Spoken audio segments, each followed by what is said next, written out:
Terima kasih. Assalamualaikum warahmatullahi wabarakatuh. Waalaikumsalam warahmatullahi wabarakatuh. Alhamdulillah, Pak, senang sekali bisa kembali bertemu dengan teman-teman di IGI. Sudah agak panjang nih. Biasanya ngobrolnya cuma IGI Jakarta nih. Ke Jakarta. Pak Jamal, mana Pak Jamal tadi? Belakang Pak Jamal. Terima kasih semuanya. Tadi saya juga sempat ketemu Mas Nanang ya, Muhammad Rizali di depan. Jadi kemudian Pak Bagiono, alhamdulillah, matur nuwun Pak disempatkan untuk hadir.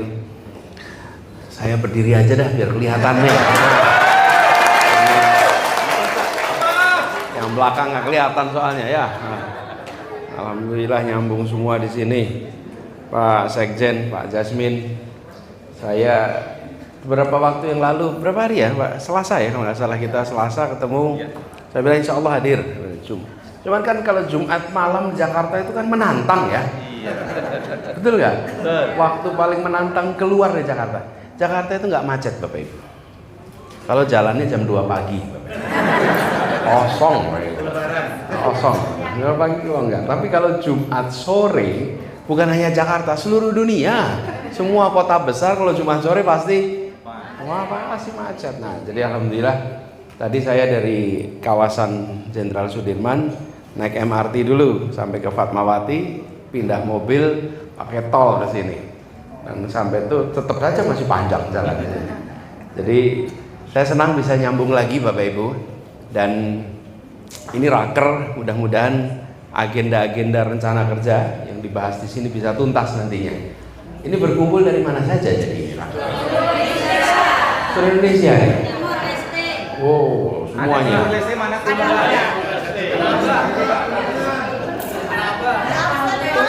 Dari mana Ibu?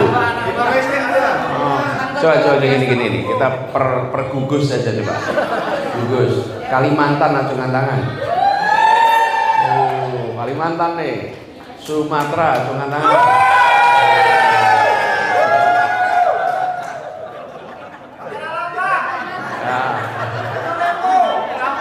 Sebentar ya. Sekarang Maluku, Papua, Nusa Tenggara. Jawa.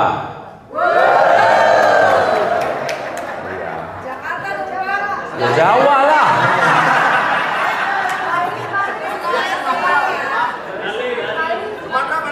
Ya kan.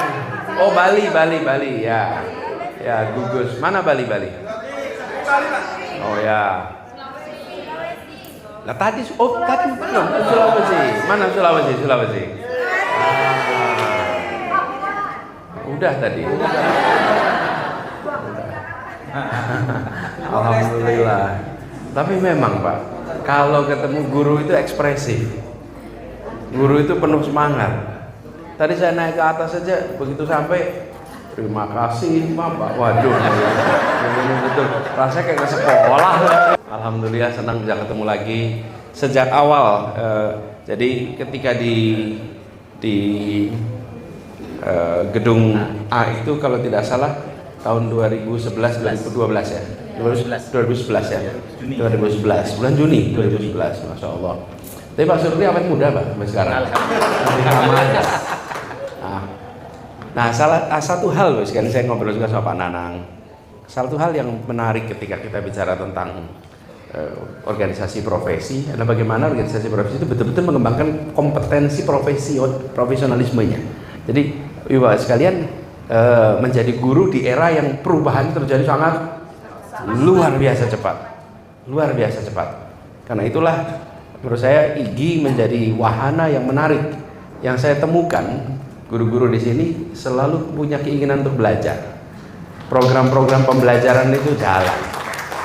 Bukan semata-mata sebagai serikat pekerja dalam tanda kutip, tapi sebagai organisasi pengembangan kompetensi guru. Dan Ibu Bapak sekalian, banyak sekali tawaran programnya ya Pak Danang. Jadi kami berharap Ibu-ibu Bapak terus dah dorong tuh pembelajaran itu, karena sifatnya kan learner ya. Learning itu kan dua ya. Apa? Learning itu ada dua unsur. Apa Bapak Ibu? Ayo depan.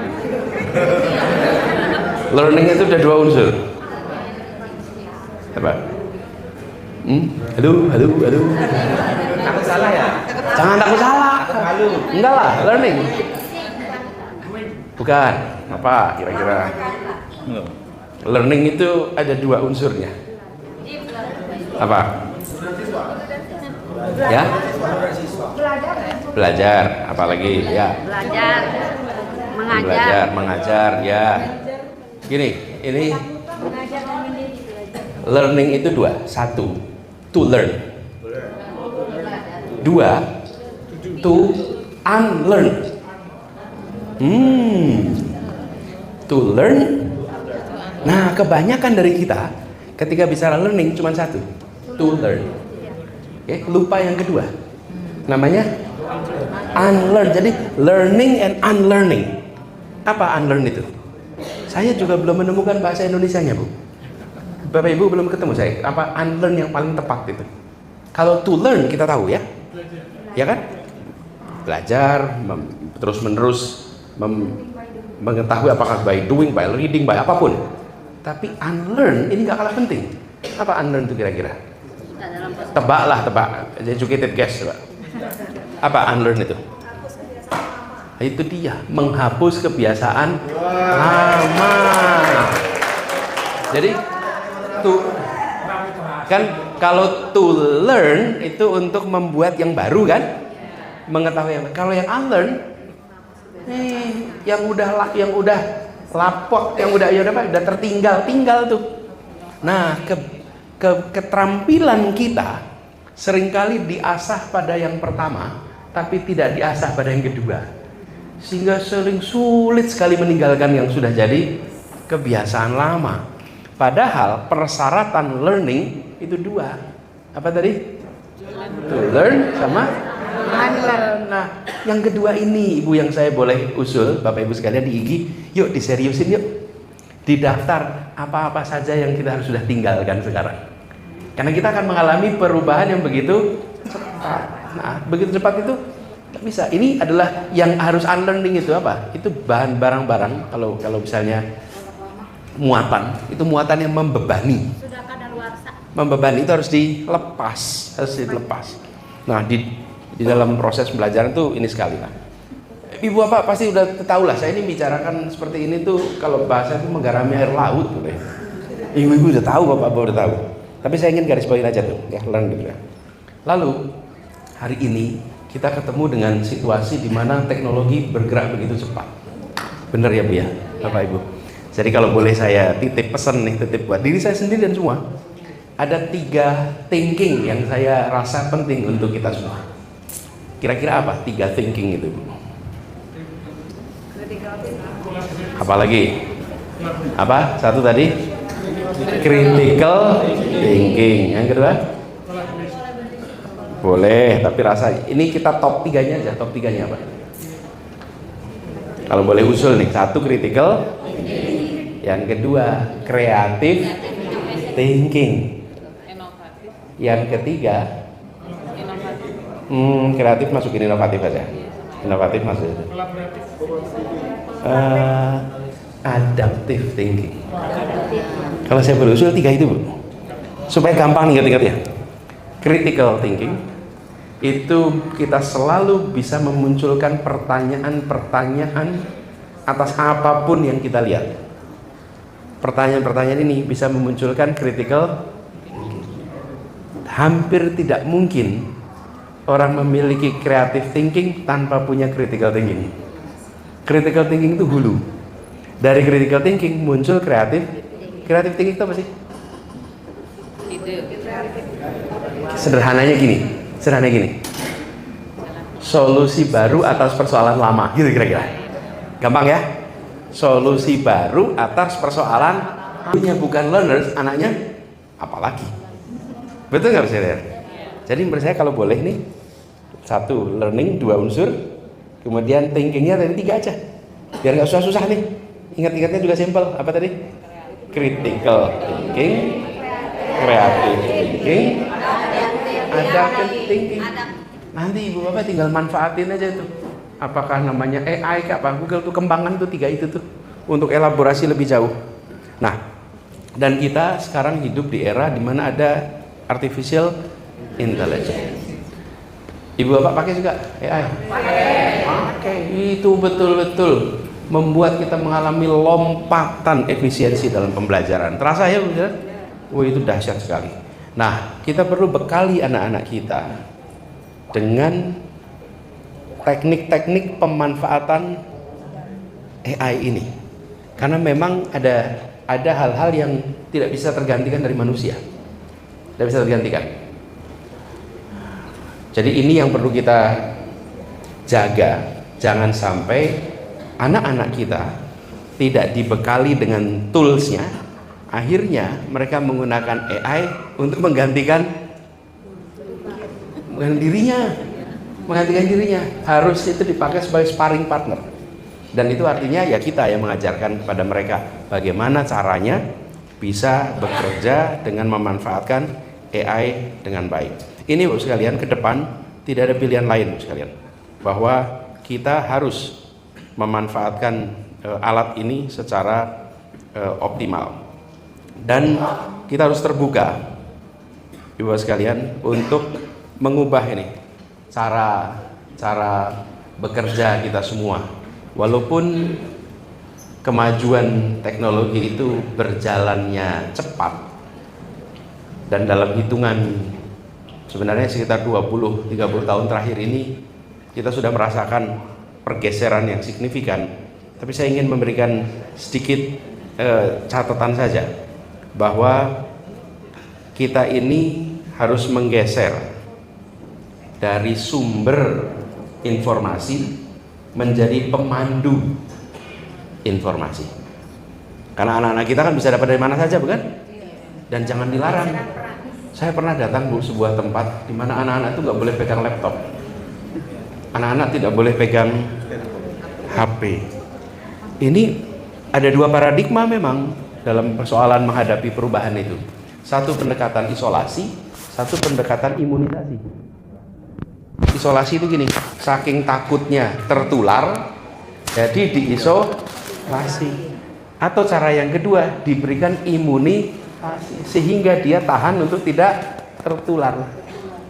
Baiknya yang mana? Imunisasi.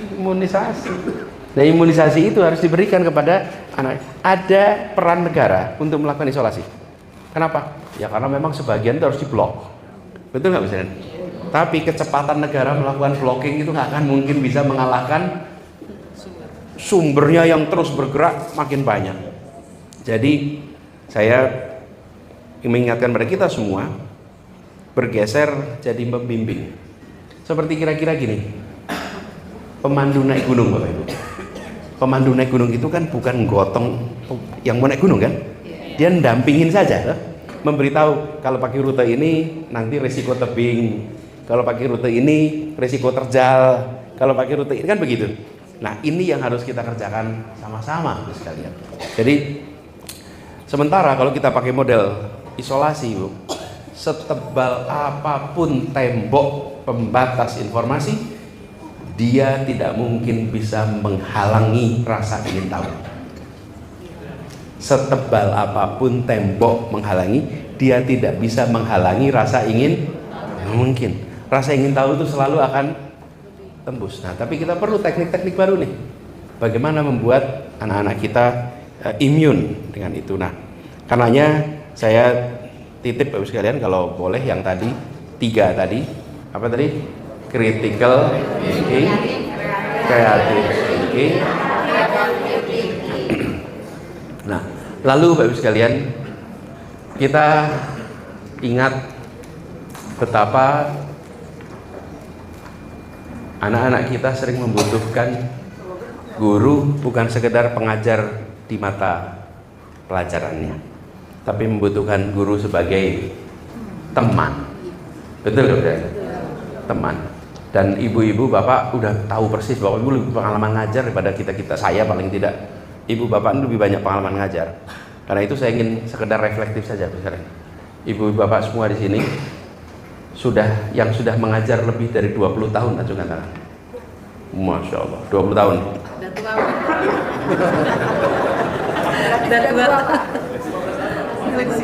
Yang mengajar, kalau tanya lagi, mengajar lebih dari 30 tahun. Ibu lebih dari 30 tahun.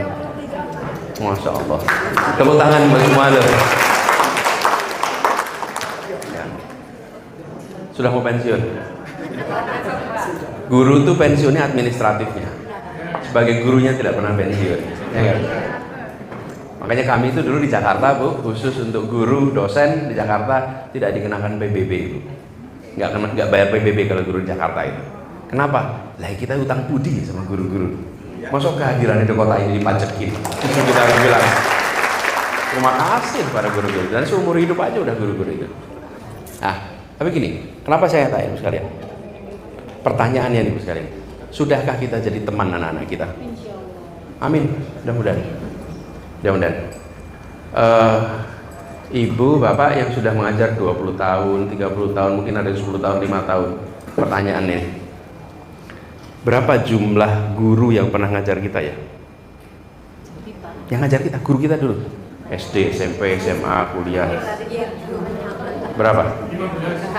Masa sih? SD 15? Oh, enggak, SD, SMP, SMA, kuliah. Kira-kira berapa gurunya? 100 kali, Pak. 100 sampai? Enggak, 50. Sama kampus di kampus ya? Lebih, Bu? Ada, Pak. Lebih? Iya. Saya aja ngalamin, Bu. Di SMP saya itu gurunya banyak sekali. Wong satu angkatan 10 kelas ya. Yang mata pelajarannya banyak, gonta-ganti. Jadi hampir antara 80 sampai 100. Kira-kira. Betul nggak bisa? Ingat semua nggak namanya? Ada yang ingat? Ada yang ingat 80? Oh, ingat, Pak. Ada yang ingat 40? Ada yang ingat 30? 30, benar Ibu? Coba. Dari SD. Iya, dari SD coba. Bu Bayi itu ada dua guru saya, Bu Bayi. Kemudian Pak Tatang, kemudian Pak Asep. Banyak lah terus. Pak Said guru agama, kemudian Pak Halil guru agama juga beda kelas. Kemudian di SMP ada Pak Entong guru matematika, kemudian ada Pak Uwes guru bahasa Inggris, ada Pak Jamal guru apa PBB ya dulu mah ya, sejarah perjuangan bangsa, SPB. Kemudian ada Mbak ya. Ya, Ibu nyebut sampai 8 loh, banyak Pak gitu. Betul Bu, temuan saya rata-rata tuh 5 plus minus 2 yang langsung keluar. Bener nggak? Oke, yang diingat guru yang gimana? Kenapa? Yang diingat yang guru yang gimana? Paling galak, paling Oh, nih observasi saya nih, guru yang menyenangkan dan yang menyebalkan. Oke, bener nggak tuh? Baik. Oke. Jadi ketika kita ditanya guru-guru kita dulu, nggak kesebut tuh 80, nggak kesebut tuh 20. Serius Bu saya. Oke, sekarang pertanyaannya, kalau murid-murid kita 20 tahun lagi ditanya, akankah menyebut nama kita? Nah, ini loh pertanyaannya. Saya nggak bicara tentang guru mereka, kita bicara tentang kita nih. Sudahkah kita menjadi guru yang diingat oleh murid-murid kita? Sudahkah kita menjadi guru-guru yang masuk di dalam top 5? Dan kita, insya Allah yang di IG masuk di situ ya. Insya Allah. Nah, tapi itu kira-kira ukurannya Bu sekalian. Jadi kalau saya mau refleksikan nih, jangan hanya kita bicara tentang bagaimana kita mengajar dalam artian substansi pelajarannya, tapi bagaimana kita bisa masuk ke anak. Kalau bicara caranya gini, mengajar, mendidik, menginspirasi, menggerakkan. Tapi kalau sekedar mengajar, lewatlah. Ini Bu sekalian, kalau itu artinya tantangan bagi kita. Sama, saya juga begitu. Saya ngobrol, saya di kampus nih. Saya ngomong sama dosen-dosen. Bapak Ibu dosen, ini akan menjadi guru yang diingat atau guru yang terlupakan? Dosen yang terlupakan, kita semua. Nah, menurut saya setelah 3 tadi, kita ngomong critical thinking dan lain-lain, jadilah sahabat, jadilah teman, jadilah yang menginspirasi dan menggerakkan. Caranya, Ibu Bapak Ibu lebih tahu daripada saya. Caranya lebih tahu, Ibu Bapak yang udah ngajar bulan tahun. Tapi kalau saya boleh usul, sering-seringlah datang dengan pertanyaan. Pertanyaan itu biasanya nempelnya lama. Tapi kalau pernyataan belum tentu diingat. Tapi kalau pakai pertanyaan biasanya nempel tuh. Nah kita sering-sering nih pertanyaan, ya itu memantik sekali, memantik, sehingga kemudian bisa menginspirasi, bahkan bisa menggerakkan. Dan ini kalau boleh saya usul ke depan, kita akan lebih banyak merangsang anak-anak kita dengan itu. Sekalian, saya berharap sekali di IGI betul-betul jadi kawah Chandra di muka untuk pelatihan. Terus asosiasi ini menjadi asosiasi yang nempel dengan pembelajar. Karena dari dulu semangat awalnya IGI ini, para pendiri-pendirinya nih, semuanya ingin ini menjadi tempat untuk pembelajar. Saya juga merasa kenapa saya dari awal bersimpati kepada apa yang dikerjakan oleh teman-teman di IGI, karena semangat belajarnya itu tinggi. Kemarin saya cerita sama Pak Danang, saya barusan ketemuan seorang inovator pendidikan ya, yang global leader dari Pakistan. Dia punya inovasi luar biasa soal assessment. Datang ke rumah, diskusikan panjang lebar. Terus saya bilang gini, kalau di Indonesia Anda nyambung sama IGI, sambungkan sama IGI, nanti pasti kalau IGI mau menggunakan teknik-teknik terbaru untuk assessment. Kenapa? Lah gurunya pengen assessment terus, gurunya pengen peningkatan kemampuan terus, betul nggak? Iya. Ini yang harus didorong kalian. Kan sederhana sekalian. Mau nggak kita punya rumah tanpa cermin? Nggak mau. Cermin itu apalagi ibu-ibu, betul nggak? Enggak. Gimana rasanya kalau nggak ada cermin di rumah? Nah, kita itu seringkali menghindari cermin, ibu-ibu. Kenapa menghindari cermin? Takut kelihatan aibnya. Iya. Nah, kalau guru butuh cermin, betul nggak? Pejabat juga butuh cermin, semua kita butuh cermin. Karena cermin itu, dan cermin yang bagus yang bagaimana? Ada yang gini, yang lebih indah dari aslinya. Kalau ya bahaya itu, bener nggak bisa? Yang bagus yang sesama. Enggak, Bapak Ibu ke tempat gym itu cermin-cerminnya itu orang jadi kurus-kurus semua tuh situ. Jadi kurang lebarannya kurang tuh, ya kan? Nah, tapi langsing-langsing. Nah, kita ingin yang akurat. Mudah-mudahan di IGI proses pembelajaran jalan terus. Itu aja dulu dari saya ya. Nanti monggo kalau ada yang mau komentar tanya boleh. Nanti saya komentar, saya jawab ya. Pak Danang gitu ya. Monggo.